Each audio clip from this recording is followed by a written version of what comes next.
Hey, what's going on, Minnesota Vikings fans? How are you doing? I'm Kyle Smith, and welcome to the Purple People Podcast. We're going to be talking about preseason week 3 here at episode number 266, titled Hands Off My Heinecke. With me today, as always, Mr. Kyle West. How are you? I am doing great. How is it going, sir? It's pretty good. It's hot down here in the part of Texas that I'm in, and hot and dry. What about you, Mr. Carlson? Adam Carlson with us too?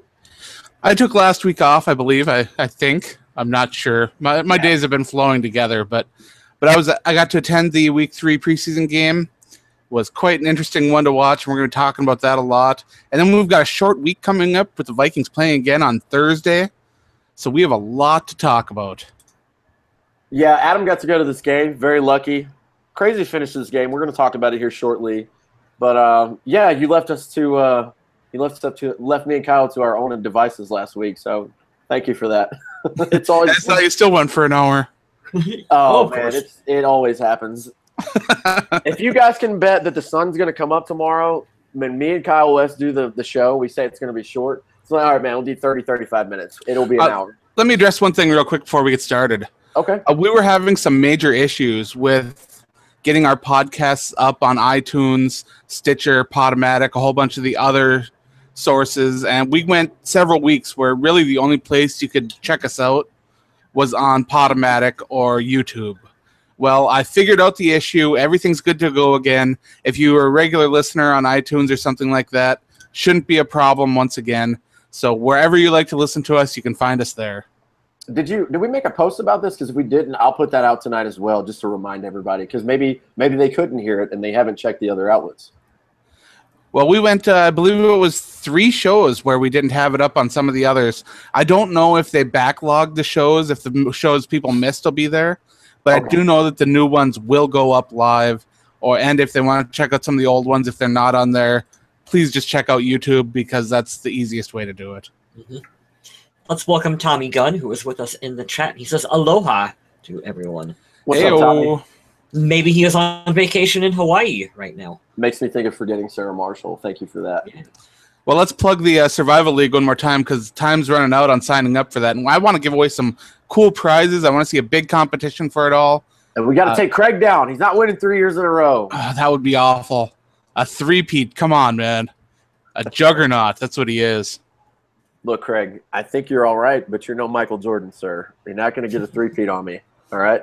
I'm coming for you. He's got bar signs, and he's got Bridgewater jersey, and he's got so much cool stuff. Vikings flags. This guy's just drowning in merch from the Purple People podcast. Yeah, that stuff Adam mentioned, we all pitch in and send to the winner. And the runner-up gets a decent second-place prize, too.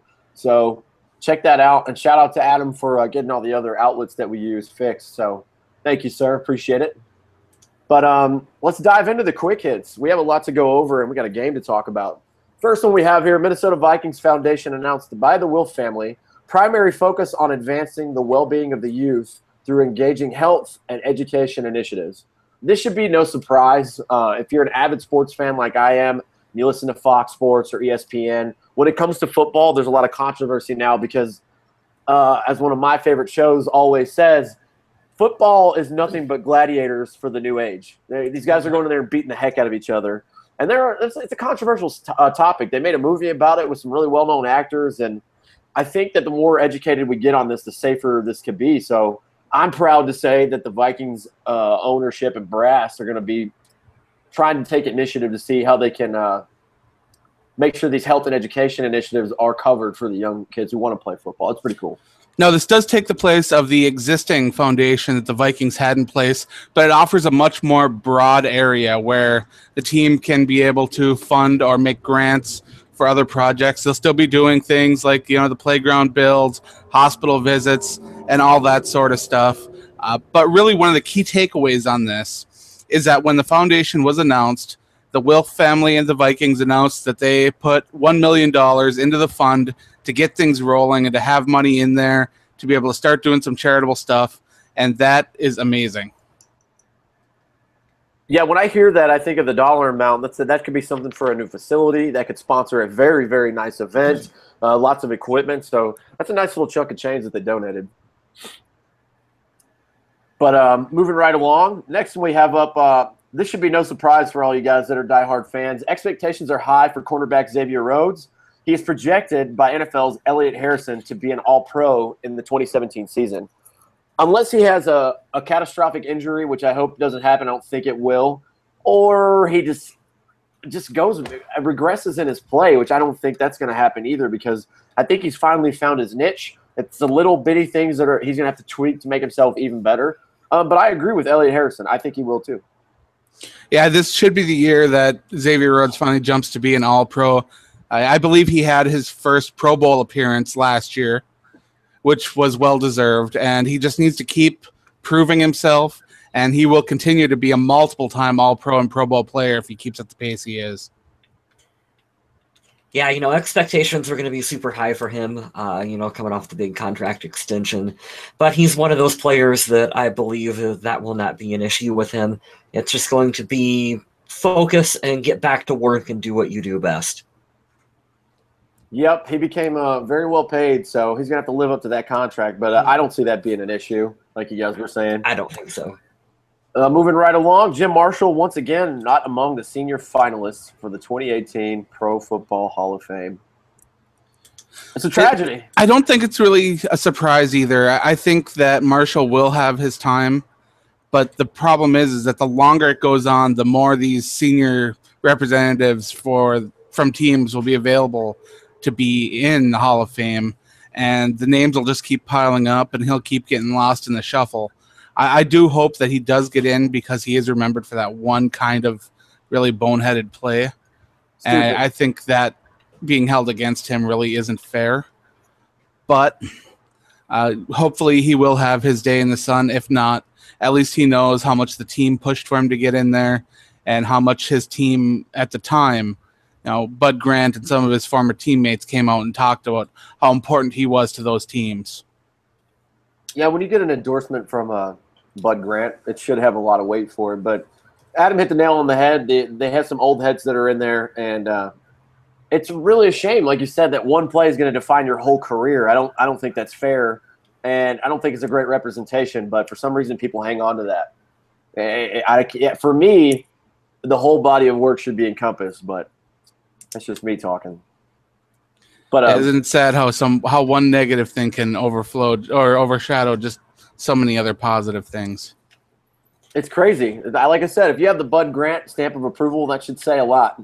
But I digress. The last couple of quick hits are transactions of former Vikings players that I'm reading here. So I'll go reverse order for here, which is kind of funny. Former Viking fullback Zach Line signs with the New Orleans Saints. Maybe he'll steal a bunch of touchdowns from Adrian Peterson like he did while he was here with us. I think that's points. I thought when you guys said because we talked about this before, like another fullback that we used to have got signed, I thought it was going to be Jerome Felton. Jerome Felton. And a lot of people we can go clear back with that one. I remember him, but I just remember Felton because he did a lot of dirty work and didn't get a lot of recognition for that 2,000-yard season that old AP had for us because he was trucking people. Mm-hmm. But, hey, they're going to use a fullback in New Orleans if any of you care. I don't, so let's move along. Former Vikings punter Jeff Locke has been released by the Indianapolis Colts. That one was kind of a surprise because he had some guaranteed money on his contract, and I didn't think he was having a really bad preseason either. So I'm not sure what happened there, but he's looking for a job again. Hey, Minnesota, you can sign him. He got released. Just saying I liked Jeff Locke. I don't know why you got rid of him last year. But anyways, and the last one here, he was a show favorite. I have a special place in my heart for him because he played college in my home state. Former linebacker Audie Cole was released by the Jaguars, and Kyle West made a very solid point. Some of you diehard fans for some of these guys like Mobo, even though Audie Cole was respectively better at his position than Mobo is at his, you guys are like, why do we release him? He's a Pro Bowl player, blah, blah, blah. Like, now you guys see into perspective why we got rid of him. And yeah, probably at the right time, too, because if he's getting released by Jacksonville – no offense, because they do have some talented players down in Jacksonville. Absolutely. If he's getting released from Jacksonville, that should tell you we probably made the right move. But good luck to Audie Cole, Jeff Locke, and congrats to Zach Line for signing with a new team. We wish you the best over there. But we get to dive into the main topic. If you guys didn't know, dress rehearsal was this past weekend. It was on a Sunday. It felt like football again. Mr. Adam Carlson was actually there. I was. Thrilling fashion to finish as time expired. The Vikings beat the 49ers 32-31. I'm going to go ahead, if you guys are cool with it, real quick, to give you a perspective of this game, because I have lots of opinions on this game, and, of course, Viking fans who don't know what the hell they're talking about. But top 5 PFF, Pro Football Focus grades. Number 1, second-string quarterback, Case Keenum with an 84.8. Danielle Hunter at number 2, 83.4. Sam Bradford at 82.9 with number 3. Dayton Jones, 81.1. And Jabari Price at 81.1. The top 5 Pro Football Focus grades for players in this game. I love that Price came away with this with a big play where he was able to knock the ball back to Exum for an interception. Yep. That was a massive play right there. Danielle Hunter got a lot of praise for his run-stop ability, which was awesome. While I was watching the game, Dayton Jones didn't flash to me the way that I thought he would with a grade like that. But perhaps that was just because, I was quite far away. I was up on the top level. I was in the front row on the top level, but I was still on the top level. Yeah, if you get a chance, man, you should definitely upload some pictures if you haven't already. I haven't checked to the page, so let everybody see where you were. There's some around the Viking age if people want to check them out. I took There's your plug. Touchdown to Carter as well. It's on there. So that was a pretty cool. That was a pretty cool little spot you had, and I think you said you got it for like $22. $22, yeah. You can't beat that. I would kill to go to a Vikings game for that cheap. Not too shabby. Tickets for the next one are still available too. I think you can get them for like $15. If you guys want to see who's going to be fighting their ass off for a roster spot this weekend, go to that game on Thursday. Oh, yes. It's going to be cheap. It's going to be a lot of fun. I know you guys probably don't want to see second, third, and fourth stringers, but I would go if I was a diehard Vikings fan just to go because it's going to be cheap. But as we always do, before we actually dissect the game here, we always give away a game ball and a donkey. So I'm going to take it first this week. I've really tried in my heart of hearts to steer away from the cliche and the usual. But from what I got to see from Sam Bradford on a couple of plays, and if you just listen, he's number 3 of the top 5 players from Pro Football Focus grades. I think Sam Bradford's doing all that he can with what he has. It was very unusual to see Stephon Diggs drop a couple passes. It's kind of weird. I kind of was like, what? That doesn't happen. It's a weird game overall. Yeah, Sam Bradford was peeling back, if you guys are watching me on this on the screen, and rolling and turning to his right completely around because the offensive line was getting worked. Now, San Francisco does have a very good defensive line for the first team. Make no mistake about it. They won't be at the bottom for long because they got the Falcons' old offensive coordinator. But I digress. I picked Sam Bradford this week for my game ball because I like the way he kept extending plays. Now, I don't like it when Sam Bradford has to extend plays because he has an injury history on his legs. But even the little play to Murray where he accidentally stepped out of bounds, just a heads-up play to keep it alive, and had Murray not stepped out of bounds accidentally, would have been a first down. I believe I have the stats right here in front of me while I BS and bring it up. Sam Bradford was 17 of 21, 134 yards, 6.4 average. He had a 93.3 quarterback rating. So I don't think he did bad. And that also included 2 drops by Diggs. Yes, exactly. So that would have been 19 of 21 if Diggs would have held on. So he rallied. And there was also a pass that was called back because of a flag, too, on the offensive line that would have added a little more to his stats. I'm going to go into a little mini rant later because I posted one on the page. But for all you guys that keep pooping on Sam Bradford, like I promise you, if you got in a car that had a flat tire or the starter was bad, you would probably not go far either. And I'm not trying to say terrible things about this team, but Sam Bradford, I see you, dude. I see you moving around trying to extend plays. See, I would never have given my game ball to Sam Bradford because he ran the entire first-team offense through 3 games and didn't end a drive with a touchdown. That, to me, is frustrating. It's a bad sign. It's really frustrating, man. As a fan, I wanted to come out and I wanted to see at least, a touchdown or 2, it's a little bit more continuity on the offensive line to keep him protected, some big plays from the offense. And I understand it's preseason, so a lot of the big plays or the creative stuff is being held, close to the vest and everything, and it's not going to be revealed. But still, You But see also, these other teams having these big plays and fun plays, and the Vikings just first team they couldn't do it. But also, you hope that because, well, you're not really game planning, that it can be athlete against athlete, and Stephon Diggs can make a big play on his own, or Absolutely. Adam Thielen can make a big play on his own without having to game plan and scheme and do all of that. Although, I think Sam has done overall fine. I mean, some of the struggles I don't necessarily think are his fault, but it is frustrating, Adam, and I do agree with you. No, it's frustrating. We're going to talk about it here in a second because I want to get you guys' thoughts on how concerning we should be. But like Adam was saying, I totally understand what you mean. My defense for that is Latavius Murray's not in there. We don't have the 1-2 punch with him and Dalvin. Dalvin's a rookie. He's just been handed all this stuff. Mm-hmm. The line was getting him smashed in Buffalo. Again, they were getting so much pressure this week. Like, I think the man can only do so much. And just like last year, I think that he's doing well with what he has. Some people are going to have to step the hell up. And in my opinion, I think it needs to be the line. But in the defense for them too, they not this whole preseason they haven't all got to play together because of injuries and holding people back. So a lot of variables to come into here, but I do understand. In the first half, I think the Vikings passed midfield once, right? I got the very last drive where the time expired. That's what I got to actually see. Oh, that was so frustrating to watch. There's some bad clock management earlier on in the half too. My game ball is going to go to Antone Exum Jr. He made a pretty big switch from safety to playing some nickel cornerback, and you could see him kind of flourishing. Mike Zimmer came out and said that he really enjoyed what he was doing in that spot. Exum tied for lead in tackles with 4, 3 of them solo, defended 2 passes. One of them was picked off. To me, he just had a fantastic game. He was everywhere on the field when he had opportunities, and he may have actually found a role for himself on this team instead of being lost in the shuffle. Mm-hmm. I like it. You said he was a nickel cornerback. Would he be the most hated player on the team if he was a corner nickelback? Oh. Only if his name was we Chad. didn't include that in the quick hits. We should have done that. That just came to me when you said that. That's pretty funny.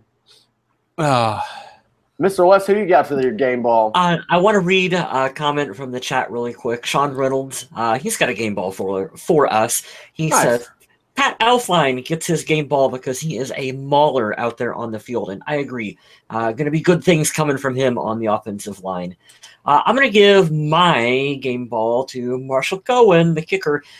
He had one odd kind of kick that went like woo, and went through that was kind of fun to watch. And then he missed another one, but I'm giving him mine. He did well on opening kickoffs in this game for us. There have been a lot of times with the, Jesus, I can't even think of the other kicker, Kai Forbath. His kicks go short, and that scares me a little bit on opening kickoff. And I like seeing him drove back out of the end zone. So I think it was a nice little performance from him. The fact that the Vikings went into this game and made Marshall Kane the kicker for the entire game shows that they probably were leaning towards Forbath, and they really wanted to see what Kane had heading into this game. And to me, it was a mixed bag. He was solid on kickoffs. He hit all his extra points. He nailed a long field goal and missed a shorter one. I don't think he has leapfrogged Forbath, but I do think that this kind of performance will get him looks in the future if he does end up being released. Yeah, I don't think it leapfrogged him either, Adam, but I think it kept him in the competition, and I think you go, oh, well, he's a viable option. I think that's what you've seen from him, and I think that's important. I like it. Mm-hmm. Absolutely agree. I don't want to go back on the game ball because I'm not going to take myself back because we're going to talk about it later. But I want to give a shout out because the really close second was Jerick McKinnon because he had a pretty sweet touchdown return. Yeah, that was awesome. That was pretty badass. And we'll talk about that in a little bit because speaking of like Antone Exum and being lost in the shuffle, how did Jerick McKinnon go from AP is down near the number 1 to now he's the number 3 running back? And we don't have Adrian Peterson anymore. It's crazy. I thought about that a lot during that game. I was like, man, I don't hear anything about Jerick McKinnon because we have not 1 but 2 starters in front. That's crazy. Yeah, McKinnon very well could have gotten a game ball here too. I mean, that kick return, he showed great vision and speed, and he was elusive too. His ability on kickoffs may earn him a spot there. it's going to be tight between him and Mr. 35, Marcus Sherrills. I was going to give him one, but I kind of thought that Kyle Smith was going to pick Mr. McKinnon. I was close, man. Yeah, really close. yeah. I'm going to stop doing that. From now on, I'm not going to lean towards my quarterbacks. We're going to go with the stuff a little off the wall there because that was a pretty sweet play. But hey, I didn't give my game ball to an offensive lineman, so it's good to change things up. No, but I see your donkey you wrote down on the notes, Adam. Me and Mr. Carlson both picked TJ Clemmings because I got to watch the second half of the game, watching TJ rotate in, and it was painful. He nearly single-handedly ruined the Vikings' chances for a comeback with 2 big penalties on drives. The penalties are exactly why I chose him. But, yeah, God, if he keeps playing like that and he's playing against second, third stringers, fourth stringers maybe, and not only do you have a really bad, unfair reputation from last year, but if you go back to your natural position and then you're starting to get worked, you're going to be out of a job soon. And I hate that because I feel like he's gotten a pretty bad situation, kind of just getting thrown to the wolves. But it was hard to watch him playing the other day. It was really hard. Yeah, it was not a sexy performance. Kyle, Poor TJ. I hope you don't listen to this show. Kyle, I for some reason when we bring up the notes, because a lot of you guys don't know, we have notes set up because we try to be somewhat professional and organized here. I for some reason thought these were backwards. I was like, you gave the kicker the donkey, and then I was questioning when we started. I was like, why would you give the first team defense the game ball? They were terrible, but it's backwards. So this is pretty sweet. I want to hear your rants about this. I couldn't decide on a single player on defense. I knew it had to be a defensive guy. Which one in particular? Well, how about the first string defense for looking like a high school football defense out there against the 49ers? Just guys, just Harrison Smith, just out of position. And mix-ups with the linebackers. Kendricks not knowing where he's lining up and the play is running and they're still trying to get into formation. And just mistakes that are just not – or defense doesn't play like that. And I don't know what happened, but I hope that this is not the direction that they're headed for this season because there's so much talent out there on defense. I mean, the defense is the center point of this team. That's where the bulk of the talent is out there, and they're what's supposed to keep us, in games is the stellar defense. I mean, you only got to score just a few points because we can hold other teams and we can, get a pick six and keep us in there and win it. I don't know. It was a disappointing performance, and I don't know how much of it to chalk up to preseason and just an odd off game, or hopefully it's not, like I said, hopefully not a sign of things to come for this team. I don't think it is, though. Tyler in the chat wants to know what about his boy Case Keenum, lucky number 7, looking amazing. Case Keenum had a fantastic game. Yeah, we talked a little bit about his Pro Football Focus score when we started up. He also made Pro Football Focus's Week 3 preseason Team of the Week as the quarterback, which means he was their highest-rated quarterback of the week. Big thumbs up there. I'll give you his stats here. He led the Vikings because he's on top here. 2 touchdowns, 10 of 14, 139 yards, 142.6 quarterback rating. So, yeah. Not too shabby there. Not bad at all, man. And I told you guys this. I love getting proved right. I'm trying to stay humble about it, but there's a reason why when we did that thing the other week that ESPN was talking about picking a team based on salary, there's a reason why he was listed in there. It's going to come for value, like we said before, based off of how much you can pay for him, but they're not going to pick somebody that they don't think could be competent and capable. Case Keenum, arguably, in my opinion, could probably start for the bottom 2 or 3 teams in this league. I think he could go over to San Francisco right now and compete with Brian Hoyer. I don't know if he's going to win the job. I think Blake Bortles is a walking garbage can. He could definitely go down to Jacksonville and win that job. I believe that wholeheartedly. And up in Cleveland, they just named rookie Deshaun Kaiser the starting quarterback, but he would definitely be above Brock Osweiler, another walking trash can. And I think he can compete with that team. The New York Jets would love to have a quarterback because I don't know who the hell is going to play quarterback. Oh, sure. They'll take any quarterback you got. That's 4 teams I honestly believe Case Keenum would get a hard look at to start. Now, I'm not saying he's Tom Brady. Don't say that. But remember last year, Teddy goes down, and we're looking, and the first thing I said was, shit, we have Sean Hill. Oh my God! And we all love Sean Hill, man. We love the attitude and the old presence that he gave, but he wasn't going to hold up the whole season. I don't think anybody would disagree with that. So, guys, be thankful we have a good quarterback core, even down to Mr. Heinecke, who was scoring a crazy. Let's talk about that. Let's talk about this game. All right, we talked about how crappy the first team offense and defense looked. Look, I'm going to tell you straight up. From what I've seen in the highlights, Brian Hoyer looked like Aaron Rodgers, and it was frustrating. I'm going to chalk it up to because I want to lie to myself and hope that it's not anything bad. It's preseason. We were doing bland offense, defense, whatever. We're not trying to reveal anything. And we can chalk it up to, just like I tell my guys here with dog training, we just had a bad day. It's going to happen. We're going to have bad games. As the starters dwindled out and the second and third stringers came on, the game got better, which is not what you want to hear.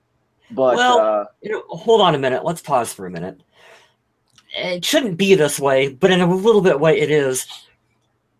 First-string guys kind of have their position on the team already set in stone. Yes. So I'm not saying it doesn't matter, but some of the veterans, maybe with all the injuries that have been happening, maybe you're like, I don't want to tear an ACL in week 3 of the preseason. There have actually been medical studies that prove that when players don't give their all, they're more likely to sustain injuries on the field. Yeah. Right. But my point here that I'm going to get to is that, boy, those second and third string guys are fighting for a position on this team. So, of course, they're going to go out there and give it 100%. Of course they're going to. And what we really have to be happy about is that this shows the strength of the depth that the franchise has. Mm-hmm. When these starters may go down or they may have medical issues or illness or whatever, it does open up a spot for these guys to come up and prove themselves. And if they can put together some strong preseason games, like Jaleel Johnson made a name for himself. Man, does he have a following now? Bauer he earned himself a spot on the roster just by preseason play alone. And he was a priority undrafted free agent. That's how important these games are to some of these guys. And while it may not mean as much to, Alex Boone, who's a veteran and knows he's got a starting job wrapped up, or Riley Rafe, who signed a big contract with a lot of guaranteed money, so he knows he's all right. It's different for those other guys. It really is, and I know that's what you were trying to say, Mr. West. Yeah, yep. Sean Reynolds made a good point in the chat. He said that San Francisco threw some exotic blitzes and looked like they may have game planned the hell out of this like a regular season game. So they were definitely not running a base defense throughout the entire game, I'll tell you that. They were throwing some surprises out there, and I don't know if this is them revealing some of their game plan or just trying to throw the Vikings off or what their strategy was, but it was different. I mean, okay, let's pause for a minute right there, too. The hell is San Francisco going to do this season in the grander scheme of things? I don't think they're going to be the worst. I think the Jets and the Bears are going to be awful.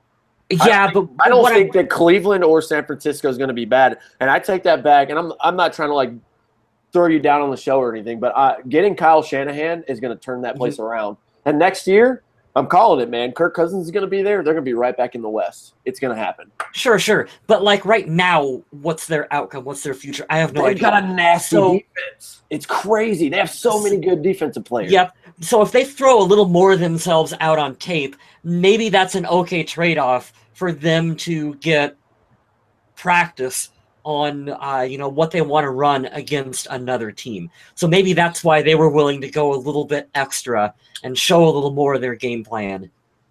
Yeah.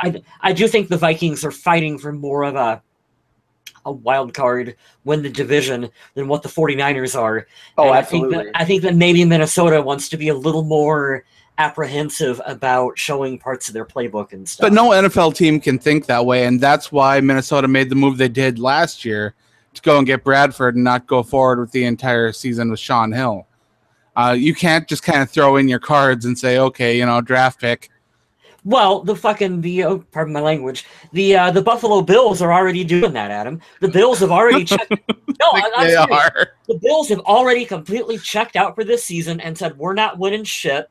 We're going to trade everything and just get a bunch of picks for next season. That's what the Bills are doing. You can't tell me they're not doing that. It sure looks like they are. You are right, and I would probably do the same thing if we were a fan of the same team the team that was in the same division as the Patriots. I don't know that I'd be a football fan if that was part until either Tom Brady or Bill Belichick die or retire, I probably wouldn't watch that. So I understand your pain, Buffalo Bill fans.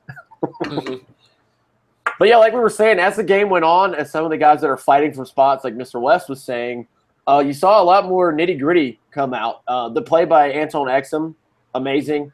Stacey Cooley had some little splash plays in there. He looked – or it's Cooley. I'm saying Cooley now. Stacey Cooley, isn't it? It's Coley.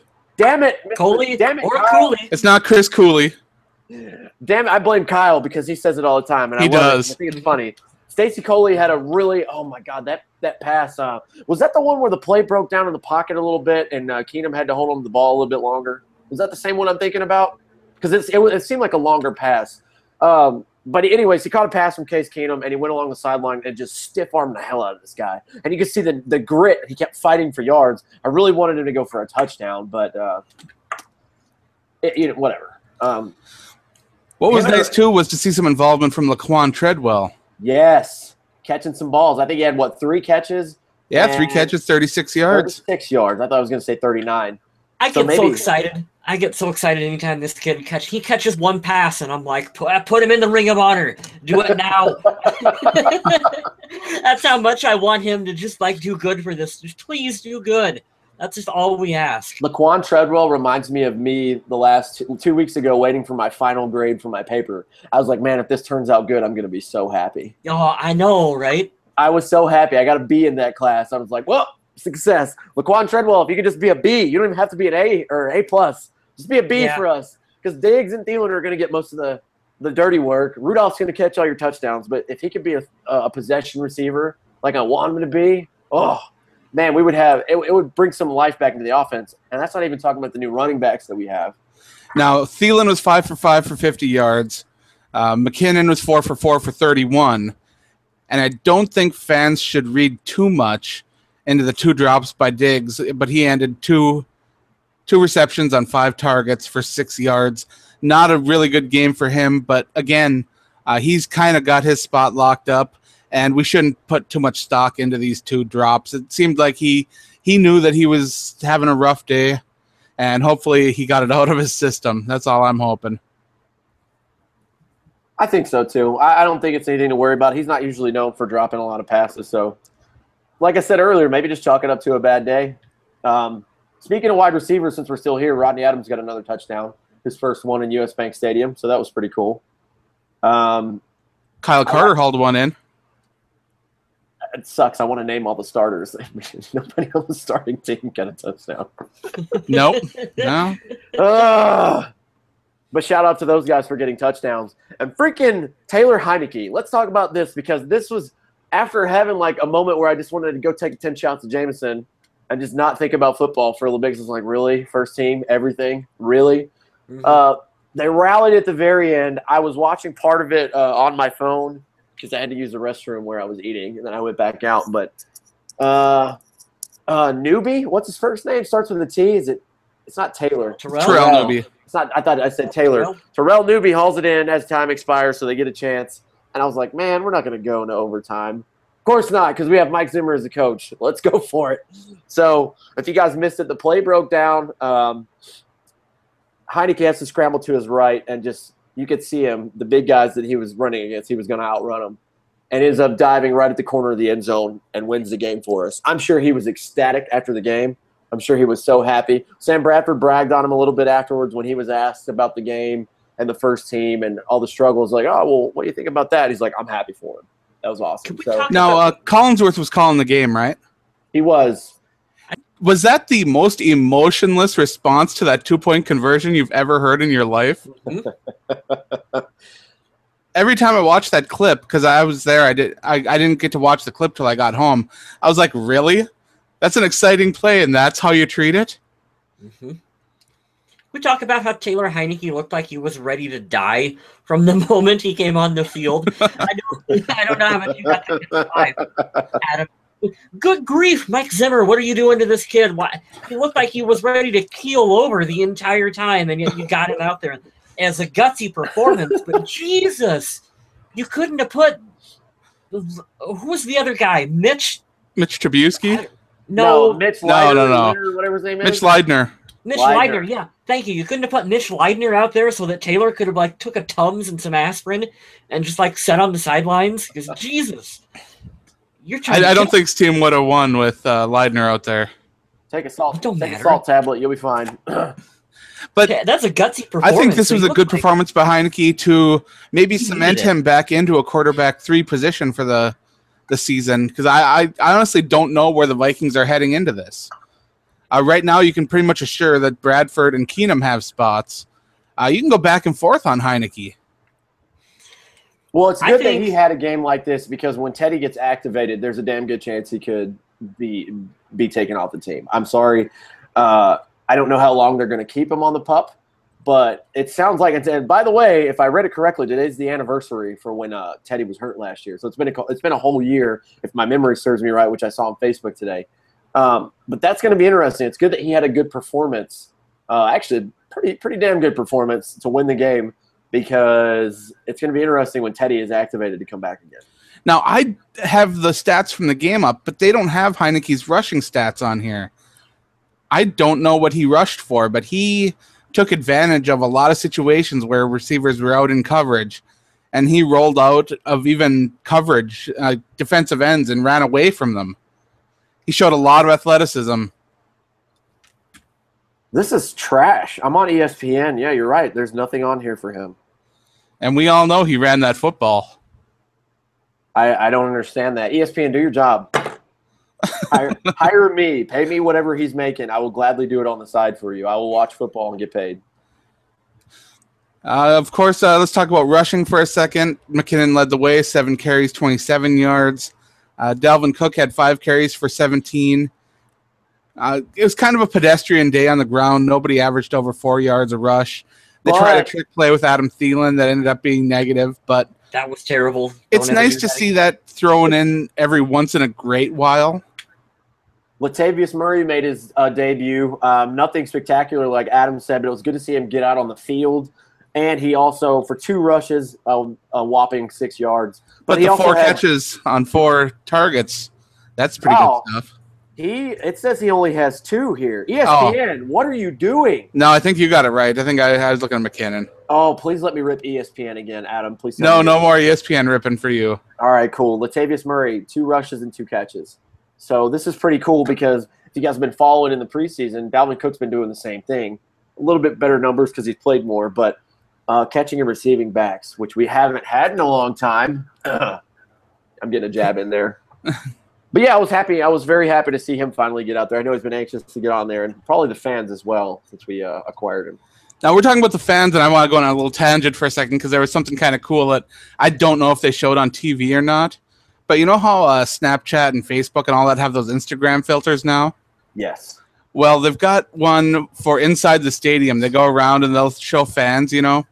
And what it'll do is it'll put a Vikings helmet and a beard and stuff on them. It's hilarious. Fans are absolutely loving it. I can't wait to see more of this. It's a lot of fun. I love this team. I love that they do that. I wish they could do that at every game and you could pick, but it makes sense to do it at their home, on their home turf. That's pretty cool, man. Did you get a picture like that? No, I wish. They also didn't go to me on the kiss cam. I had my hand ready to go. Oh, yeah, you had your girlfriend right here ready to cook. You and me both, man. That's funny. Oh, man. We do got a question in the chat I want to ask you guys before we move too far into the show.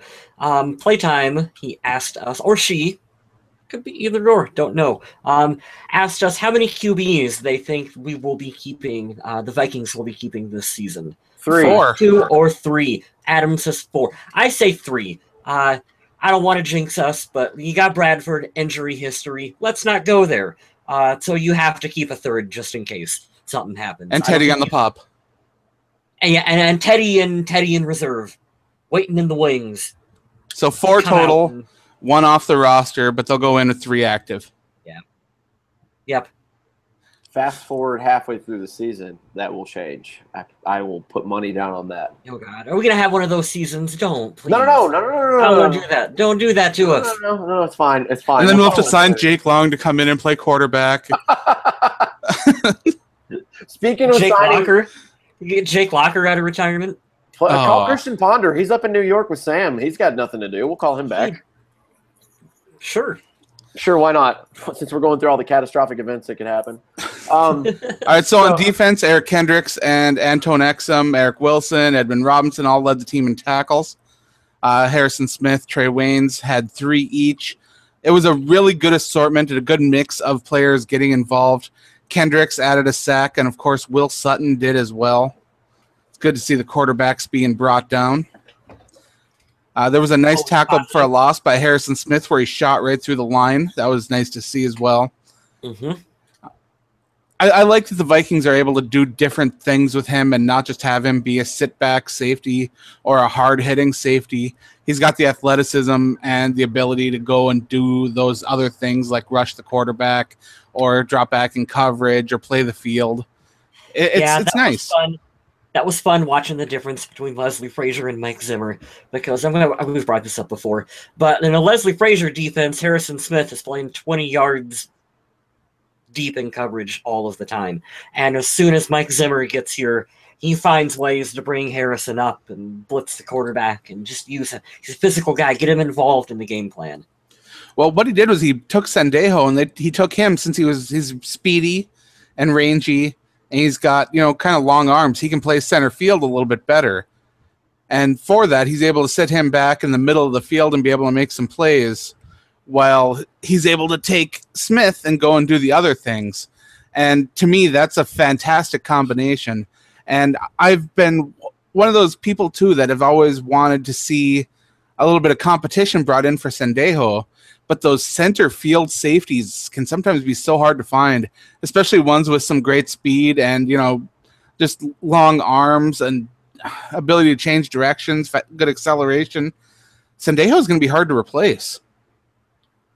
Yeah, you're right on that. And I think when the time comes that Andrew Sendejo is not with this team anymore, we're going to realize how much we're going to miss him, even though he's been up and down with the fans. And say what you want about him, but nobody's been able to take his job. So unless he's been injured. So. All right, so we've got one more question here. Tommy Gunn wants to know what the best position battle on the team is, in our opinion. And for me, I still have absolutely no idea who the third starting linebacker is going to be. I have no idea. They could really name anybody at this point, and I would be like, all right, I guess he won it. I don't know. And I couldn't debate it either way because nobody's flashed enough to make me say, wow, that guy deserves it. And nobody's played badly enough for me to say, oh, that guy stunk it up. Don't give him the job. That's a solid choice. My mind goes to the cornerback position because it was on Fanside today. I think it was one of your counterparts, Adam. Is Trey Waynes worthy of the starting job? I would say yes, but that is a solid question. And that's funny because I read that article earlier today. Yeah, Adam Patrick came up with that idea that maybe it's not quite time yet, and Terrence Newman's still playing at a high level. So maybe not having him play a reserve role and letting Waynes learn for another year might be good. I can see the point in that. I can, but I do think it's time for Waynes to shine. I think it's time personally, too. I think it's his time because even in the rookie year in the playoff game, he made a clutch play. Week 2 against the Packers last year. Not just that one game for each season. He's progressively gotten better. I think it's time, but that's a solid question because I don't think Terrence is going to argue with taking a little step back to reserve his body because he's getting up there. I know what Mr. West's going to say. The punters. Oh, yeah, I'm looking forward to that punter shakeup and whether or not they'll bring in Jeff Locke. Please bring in Jeff Locke. I'm on the edge of my seat in anticipation. Is it going to be Simic? We don't know. Yeah, I don't know. No, I'm going to go with wide receiver. I think that you've got it's set at the top, and then you have that weird monkey wrench of Michael Floyd right now, and what's going to happen for the 4 weeks while he's gone. And so who do they bring in to fill in for him for 4 weeks, and who do they keep on the practice squad? Because there's a lot of really good talent in this receiver group, and they can't keep all of them. I think it's a weird way for the Vikings wide receivers to be because right now, based on the preseason performance, I think that Isaac Fruchty's on the outside looking in. Yes. I would say that. I agree. And he was one that I originally had making the roster. Me too. But hey, this is why we play preseason football games, is to see what actually happens out there. Oh, shout out to, not a receiver, he's a tight end, but shout out to Bucky Hodges too. He got another good haul. in this game. He's good. He was my favorite pick of this draft because I watched him play a little bit in Virginia, at Virginia Tech, I believe. But, man, that's a big dude. And I love the fact that he wears 84, and I hope that he's going to be a good I don't say a favorite target because Bradford's going to have a lot of people to throw to. But hopefully he can come up in the clutch because he made a couple good catches there. Where's the love for blocking tight end David Morgan sneaking out and getting a catch, showing off those soft hands? I love those blocking tight ends. I love when they can sneak out and make a catch and just surprise defenses. I love it. He's not going to have to worry about a roster spot. Hey, speaking of tight ends, there was a question that I wanted to ask you guys. No Kyle Rudolph in this game. How much of the Vikings offense coming out and maybe looking a little flat, not getting into the end zone, do you attribute to being no Kyle Rudolph on the field? I think Rudy will come. I think Rudy's pretty clutch with his hands, and I think he's good in the middle of the field. That's where he thrives. So maybe it would have gotten him closer. Do you think that not having him in the game affected the Vikings that much? I don't. This sucks to say because I absolutely love Rudy and have nothing but good things to say about him. No, I don't think I think he's obviously at his position, he's the most valuable. But I'm more worried if we have to lose Diggs for a game, or especially Thielen. If Thielen went down, I would be a little worried. But no. Me too, because then I got to fill a spot on my fantasy team too, and that's no fun. Oh, we're not done with the show, guys. We got to talk about fantasy because I got a team this weekend, and I got something to tell you guys too. But no, I don't think so. I don't think you could single-handedly say that he missed it, and that's the reason why. I think that everybody's got to point in the mirror and look at themselves as like we just didn't play very well. So that's all I really have for this week's game. Next week, the Vikings will again host. And it is, when I say next week, I mean Thursday. 2 nights from now, they get another rematch with who's not going to play, and Jay Cutler. Yeah, Jay Cutler standing on the sidelines. I got to tell you, he's not going to win his division, but I think he might look all right down there. He's going to have a decent season. He is. He is. Surprise some people. The Dolphins do have a lot of talent. They got a good, strong run game. They've got some talented defenders. A lot of people are sleeping on Miami, and I know that Jay Cutler jokes are trendy and fun, but he's got a cannon of an arm. They were a playoff team last year, and I believe didn't Tannehill get hurt then? Isn't that why they didn't win? Because I don't know if they would have won either way, but wasn't he hurt for that playoff game? Because I think so. Carr was hurt as well for Oakland going into the postseason. And it sucked because you wanted to see these guys play, but I am not a Tannehill truther. Oh, don't worry. Neither am I. Just your starter goes down going into the postseason. It's weird. We've had that happen before too. Yeah, that's cool though. Congrats to Jay Cutler for getting signed off the couch. So now he can put the cigarettes down and still look like he doesn't give a shit when he plays. But yeah, the Dolphins come to town on Thursday. I don't know when we're going to do a show on that, but we'll figure it out. You guys, just for you, so you know, I'm off Friday through hopefully Monday, so we can do stuff after that show if you'd like. Maybe Friday or something. Tommy Gunn wants to know, have you guys ever considered a dynasty league? I mean, you've been around for 266 episodes. One of you could have drafted Ponder or Webb. I think you would have drafted Webb, Mr. West. You liked Webb a lot. I did too. I have to tell you, I was a Joe Webb homer initially. I don't play fantasy football, so no, I would not have drafted Joe Webb. I will tell you, I drank the Kool-Aid for Joe Webb, and I regret every second of it. Hey, it was hard not to love that athleticism. They should have found a position for him and just stuck with him. They should have turned him into a running back, like I said, because he's doing nothing in Carolina as the backup. But that's just me. I don't know what I'm talking about. Don't listen to me. No, you're right. I watched some NFL did some football follies, like the worst of week 2 preseason, and Joe Webb was on there playing quarterback 3 times. He had the highlights of him doing just awful things on the field. So he played a season at wide receiver for us, so there's no reason he couldn't because he's athletic. But I have 2 things left. We had a social media question last week. I want to get to that because we just hit on it a couple of minutes ago with Terrence Newman. Social media question last week: are you worried about Terrence Newman's age or his potential production this season? So we had Paul Gruber, Stephen Kornberger, Chaz Green, Craig Morley, Lee Montgomery, and Josh Owens all chimed in. So let's go through these. Josh says, no, Waynes is going to start. Lee says plenty of strength. She said it, running back. I'm sure she meant corner. Not worried at all. I agree. Craig Morley says age isn't always important as experience, which is a good point. Newman's situational awareness is outstanding. So what his legs might lack, his brain can make up for. I think that if he, and speaking for Terrence, I don't know if he would say that. I think that he would definitely agree with that because I think that's what helped him out to have a pretty solid year last year. Chaz Green says, nope, the dude is NFL immortality. I'm concerned about the bum O-line. Yeah, you and the rest of us, man. I don't think that we have a bum O-line, but it's definitely concerning. Steven says, not at all. You can plug him whenever Rhodes, Waynes, or Alexander need a break. That's crazy to say Alexander. I'm saying this. Crazy to say Alexander because I still wish Captain Munderland was here. Damn it. And Paul Gruber says, not too worried until a time may come when he gets nicked up and can't really quickly heal and produce like we need him to. So thank all of you guys for chiming in for the social media question. And we will have another one up tonight. And if you comment, we'll shout you out next week. The comment about the Vikings being concerned about their offensive line is a good one because they gave up 4 sacks in the game against the 49ers. And a lot of that pressure came from the right side of the offensive line where Mike Remmers was. Okay, can we talk about that? Because I forget who it was. I don't know what show it was.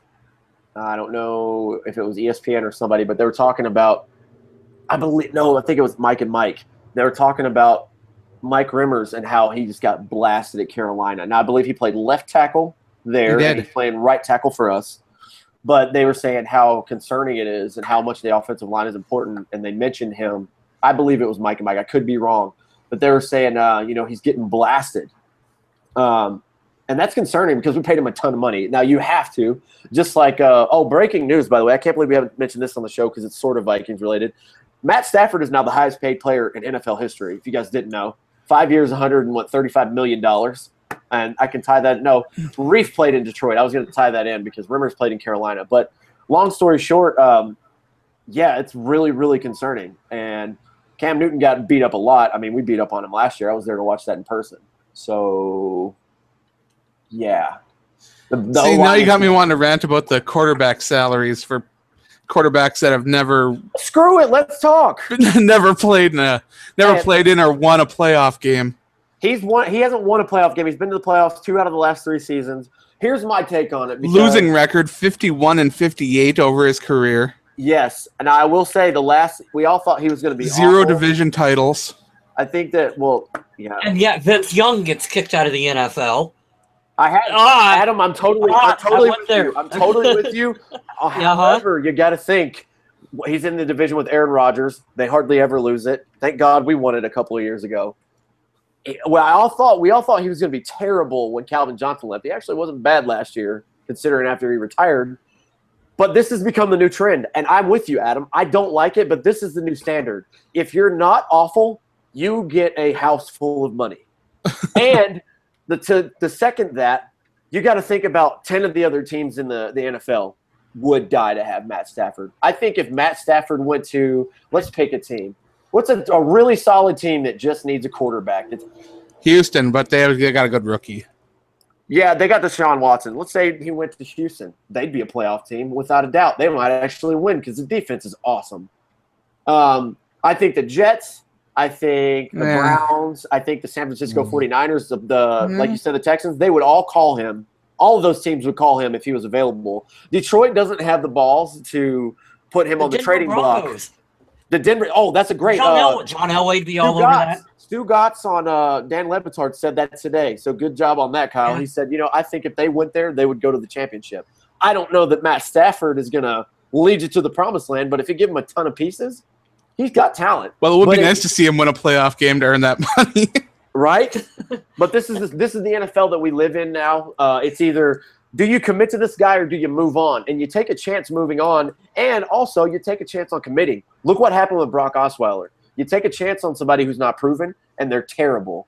Or you can do what the Redskins did and play around with somebody, and then they're going to end up losing a quality quarterback, a good quarterback, not great, not superstar. They're going to lose out unless they give him, which that's another one too. We're going to come back a year from now, and I'm going to tell you, you got to pay him. And then he'll end up being the highest paid quarterback in the league. That's what that's how this happens. It just keeps escalating. Because if the Redskins don't go with that, I'm sorry, I know we're doing different teams now, but but it's fun to talk about. if the Redskins don't make Kirk Cousins the highest paid quarterback in the NFL because he's going to ask for that money, and with the franchise tag keep going up, you have to keep paying more and more. Well, he's going to go to San Francisco. And let's tie this into the Vikings. Let's talk about franchise tagging Sam Bradford, or what the Vikings have to pay for Sam Bradford. Yep. He's going to get even more money than he's supposed to be due this season if he has another season like he did last year. He doesn't have to get 35 touchdowns this year to get the franchise tag and for him to stay around. I don't believe that. I think he can produce another 20 to 22 touchdown season, 4,000 yards are right at it, and keep the interception to under 10. I think the Vikings will keep him. Because who are you going to get out there? And I know that Teddy could come back, and if he wins the job, then you got a good dilemma. But I would hate to see Sam Bradford leave and then Teddy come back and look like crap. Then we look like fools twice. I'll be happy with a touchdown from Sam Bradford. Like, let's just start with one. Like, let's get that going. Let's throw one touchdown. It starts with one. Go ahead, Adam. Take us away. No. Brian Smith, you're the singer. Brian McKnight made an appearance on this show, ladies and gentlemen. That's how far we have come in the spectrum. Thank you for that, because we get really heated on that. But I think maybe in the bye week we should come up with questions like this, looking into the future, just to have something to really get spirited about on the show, and maybe talk about what-if scenarios, because it's a lot of fun. Lots of questions from the chat this week. Which defensive line player will not make the 53-man roster? Defensive line. Here's mine that might be a bit of a surprise. I don't think Dayton Jones is going to make the cut. Exactly who I was going to say. I'm going to say Will Sutton. But either Will Sutton or Dayton Jones. Both of them ain't making the roster. Because I think Bauer impressed too much. He's had a hell of a preseason. He's got too much of an upside to even risk it. His upside is so great that you just don't. You're right, because you don't know the ceiling that he could have, like looking at Danielle Hunter. You don't know the ceiling he could have, but we kind of know who and what Dayton Jones is because he's been consistently the same. So, well, maybe. He was also... Who's going to unseat... Nobody's played better than Shamar Stevens so far. Yeah. At defensive tackle to beat him out, and if they're only going to take 4 defensive tackles, they're not going to cut Jaleel Johnson, so... Nope. You know what's crazy? Tom Johnson. You know what's crazy? This defense, the defensive line, is so good. Sharif Floyd is not playing, and we're fine. Fine. Yeah, we're fine. Where's Sharif Floyd? Who cares? We're not even talking about that. And not even an issue. He could be at Taco John's right now, for all we know. And we don't care. Sharif, we hope you recover. It is Taco Tuesday. Well, yeah. We hope you recover well, Sharif Floyd. But, yeah, you make a solid point, Kyle. No, he can stay on IR all season. We're fine. We don't need him. Yeah, get to 100%, then come back and play. That's the goal. Get to 100%, come back, and we'll trade you to the Seattle Seahawks for some first-round draft pick or something. Please, dear God. No, I'm just kidding. I like Sharif. He didn't cause any issues off the field. Just sucks for that injury history. But I think that's it for us this week, man. We went all over the place, but what a show. You guys should be ready. Football is damn near here, all right? It's Tuesday, and it is the 29th of August. So in 13 days, the season will officially start for the Vikings. Next week, I believe they're still doing Thursday night kickoffs for the season, right? So next week, officially, the season starts. So football's here, guys. It's almost here. Don't. Here's my pet peeve too. That I'll end on. Don't brush off this Miami game, even though the starters might not play. Have fun with it. Find a player that you don't know a lot about. Do some research. Look up YouTube highlights. Watch the game on Thursday and see how they do. That's Bauer, Jaleel Johnson. There are plenty of players to watch and just really enjoy in this game. Mm-hmm. Check out our young wide receivers, man. They've been catching touchdowns this preseason. Check them out. And I want to end things up here with a little bit of a plug. Tomorrow will be the first episode of Undead Talking. That'll be up. It'll be a video podcast like this, a live format over on YouTube on the Undead Talking YouTube channel. It's going to be over on Undead Walking on the app, and I'm going to be putting an article up for it. And it's going to be kind of scary because Walking Dead fans are pretty intense. So I'm a little scared, a little excited. But I will be previewing next week's issue of The Walking Dead, as well as talking about the newly announced augmented reality game that's coming out for mobile devices, and the return of Fear the Walking Dead. Lots of stuff going on, so it should be a fun little weekly episode that I'm going to do, and maybe more people from Undead Walking are going to be picking up some shows here and there to talk about episodes, recaps, reviews, predictions, whatever. But for now, I'm just going to do one episode tomorrow night and talk about how the show is going to go and introduce the comics and everything. So if you're a Walking Dead fan, head on over and check out Undead Talking, and maybe I'll see you tomorrow night. Awesome, that'll be fun. I will shoot me a link for when your time and stuff, and I will definitely give it a listen. Be in the chat. That'll be fun. It'll be fun to hear some Walking Dead talk. It's cool, man, because I tell everybody on the show, I haven't met these guys yet officially in person, but we do support each other in everything that we do outside of football. Football's what brought us together, but we all have different personalities. We come from different places. So I'm really happy for you to get there because I know that's part of the way you make your living. So good luck, man. If I work nights tomorrow night, I won't be able to catch it, but if it's up there and it's going to be on the internet like our podcasts are like here, I'll check it out, man. Always going to support you. It's not going to be a podcast format. I'm not going to be uploading it to iTunes or anything like that. It's going to be pretty much a YouTube exclusive and going up on Undead Walking. But for me, I think it's going to be fun. And I've noticed a lot of people have a lot of success with that kind of format when it comes to television shows, whether it's Game of Thrones, Walking Dead, The 100, or whatever shows it is. So it's going to be fun to try. Well, good luck, man. I'll check that out for you, definitely. Kyle, do you have anything to plug? You can check out some of my work over at attackoftheblog.net. Halloween time is coming, and I do a lot of writing for that, so all kinds of fun stuff will be going up soon for that one, and just different. I'm all over the place with the stuff that I do, and that's all just for fun. Just come hang out and see what I got up on there. So that's true. Yeah. Sometimes you'll be talking about some Halloween music playlists. Sometimes you'll be reviewing cookies. You never know. Yes, that's what I just put up today. I have the Halloween jukebox. It's a lot of fun. I got 100+ songs that are on there. All kinds of different fun stuff for the season. So yeah, check that out. Hopefully you see something you like. Well, I'm going to plug my my YouTube channel because I do music on the side just really, really quick. I'm double-checking the link here. So it's youtube.com/KowSmith, KOWSMIFF. It's a little getaway that I say my name. So check that out. I do lots of covers. I like a lot of rock, a lot of country music, but I do a lot of different types. But I'm at 1% on my Mac, so I'm not going to be able to rant as long as I want. I want to give my sincerest thoughts and prayers to everyone in Houston, Texas, and in the southeast part of Texas and any state in the Gulf Coast that's been affected by this Hurricane Harvey.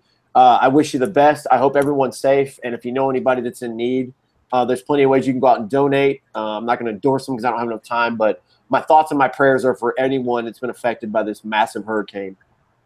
Yeah, there are plenty of ways to donate or send even just your thoughts and prayers. So if you can do that, please do. Perfect timing. I think his laptop just died. It did. Yeah. Which is a good sign that we should probably end the podcast. Yeah, I think maybe we've gone for an hour and a half, 3 hours, 5 hours, somewhere like that. I don't know. Hey, it gives us 8. It'll cut us off at 8 hours, or is it 12?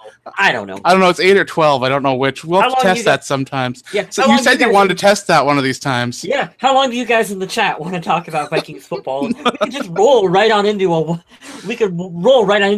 Dead podcast right now, Adam. That's true. Just roll credits. Let's go. Yeah, let's just go. Let's just come on. But on that note, I'd like to thank everyone for joining us. It's real awesome that you guys take time out of your days to join us here in the chat or listen to us on iTunes, YouTube, wherever you listen. We appreciate all the love that the Vikings football has given us through watching games, talking about the games, even meeting fans or going to events and actually physically getting in there with other fans and having a great time. I love all of that. So on that note, I would like to thank everyone for listening and remember to stay classy, Minnesota.